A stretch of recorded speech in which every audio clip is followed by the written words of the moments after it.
In this video, I'm going to be showing you the most important tools you need to start baking. With these tools, you'll be able to bake any cake of any size. So without wasting any time, let's get straight into this video. And the first tool you need as a baker is your mixing bowls. You need mixing bowls. You can get them in stainless, in glass, or in plastic. But if you are getting plastic bowls, I advise you get one of good quality, and after every use, make sure you wash them very well so that it doesn't retain stains. And the next one on my list are measuring cups and measuring spoons. You know, baking is science, so you have to be accurate with everything you are baking. So you're going to be using your measuring cups to measure your dry ingredients, your wet ingredients, and later on I'm going to be telling you how to measure accurately with your measuring cups. And these are measuring spoons for your baking powder and all other stuffs.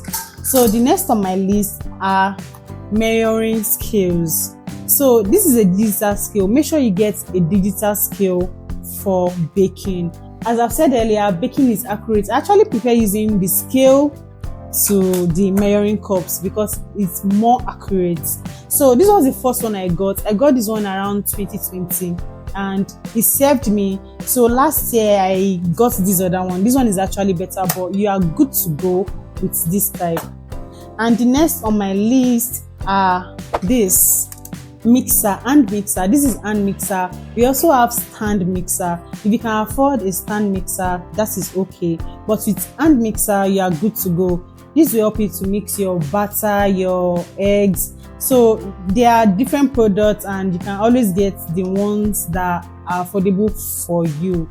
So immediately after this is this, your whisk. So we are going to be using this to whisk your egg, to mix your butter, and is very, very important in baking. This was the first one I got, but it was acting up at some point, so I got this, and it's actually very, very important. I can't stop talking about that because you need it every now and then. Just make sure you get the one that are very, very good, the one of good quality. So after this, we have the spatula and the brush. You see, this spatula is very, very important in baking to mix your batter, to fold in your batter.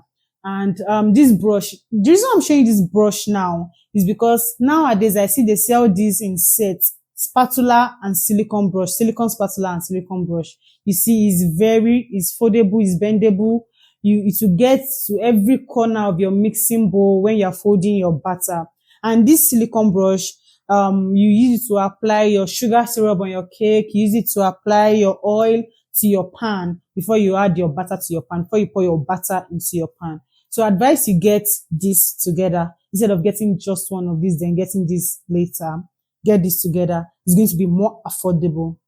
The next on my list are the pans, the queens. Without the pans, you can't bake. Where are you going to pour your butter? I don't know.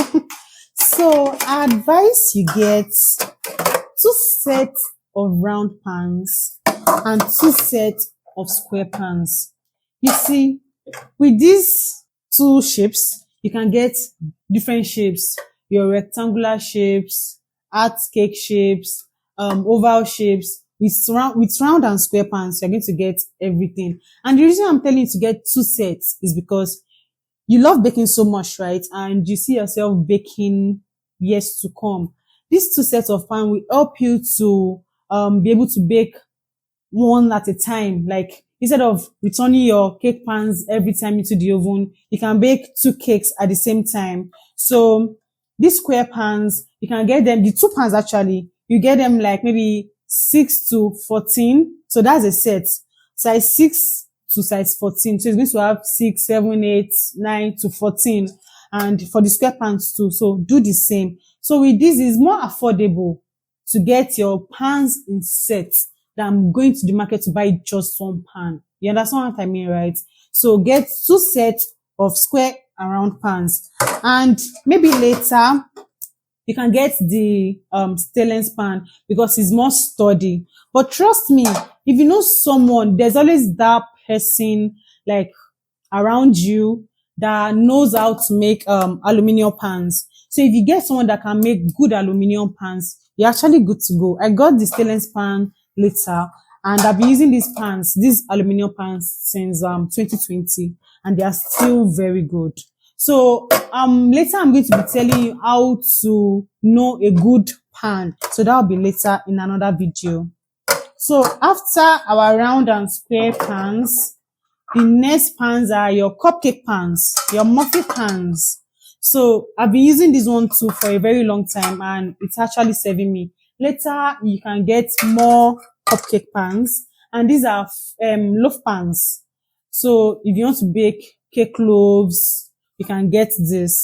So the next on our list, we are moving to decorating tools now. We have the nozzles and the piping bags. So for nozzles, the small nozzles, these nozzle tips, they sell them in sets. So I advise you to get them in sets than getting one at a time actually. So these small ones, you get them in sets. Then you can get these ones, maybe the ones you need, the 2D, the 2C, the 1M tips. And these are couplers. So that small one I was talking about, it comes with couplers. These are couplers. You need these couplers for your buttercream designs. So it comes with coupler. I advise you get the set. And this is piping bag. I already used this one. That is why it's like this. So I make sure everything is together so that it can be organized there instead of having it all over the place. And next is your sieve. This sieve is very, very important in baking to sift your flour, to sift your batter. So if you use it to sift your batter, it's going to remove every lumps from it. So this is very, very important. Now we move to the turntable. The turntable is very important when you're decorating your cake.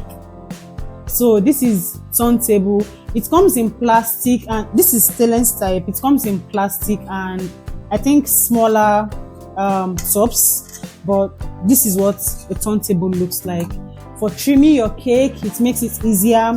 For decorating in general, decorating your fondant and buttercream cakes, you will be needing this.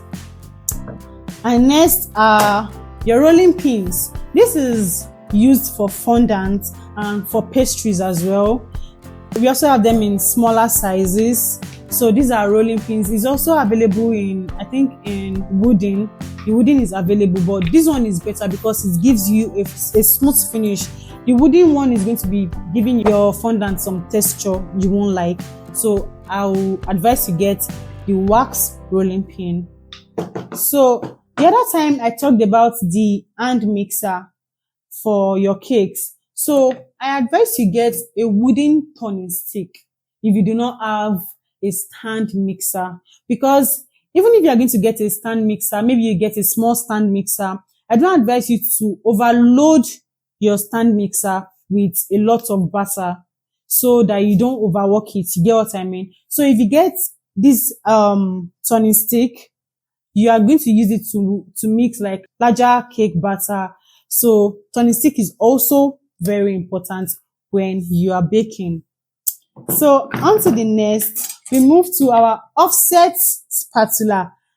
This spatula is actually my best spatula. Some people prefer smaller spatula, but I like this one. I've been using this since 2020 as well, and it has been serving me.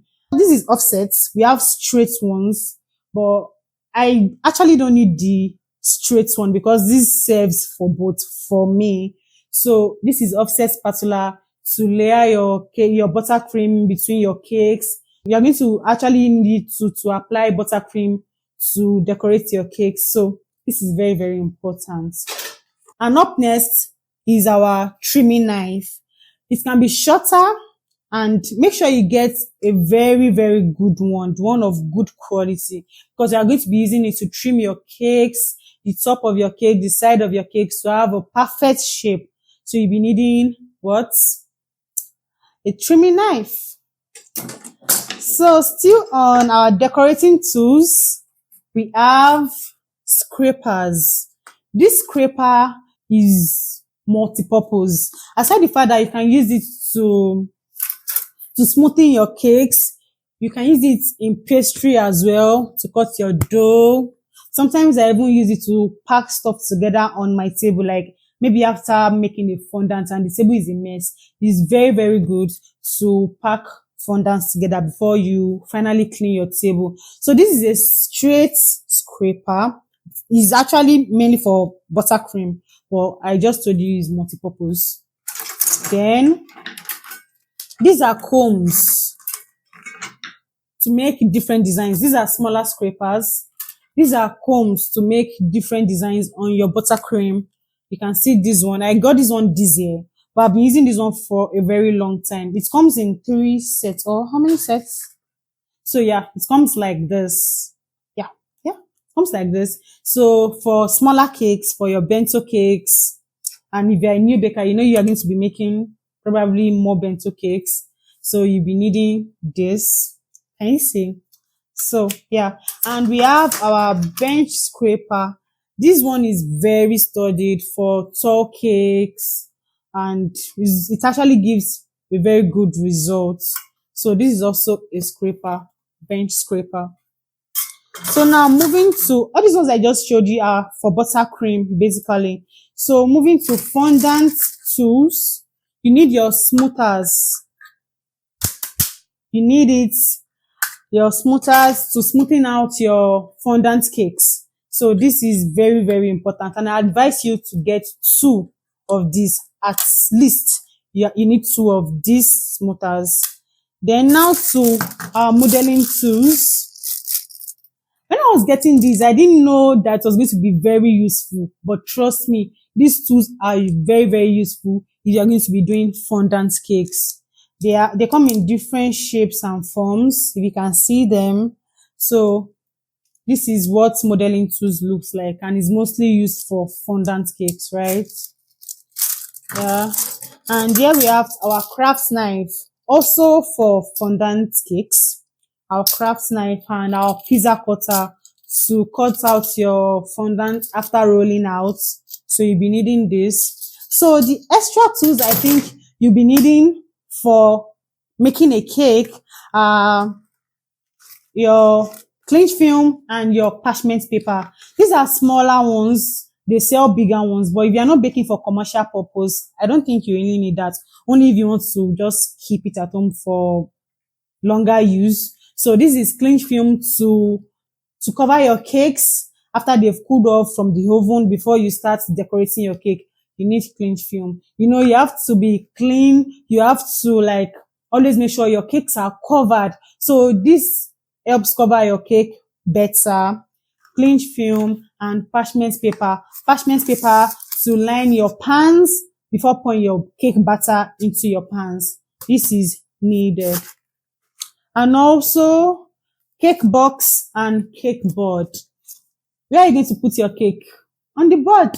And you're going to box it up if you're going to deliver it to your customer or family members. I don't know. And you also be needing containers of different sizes. Containers for your flour, for your sugar.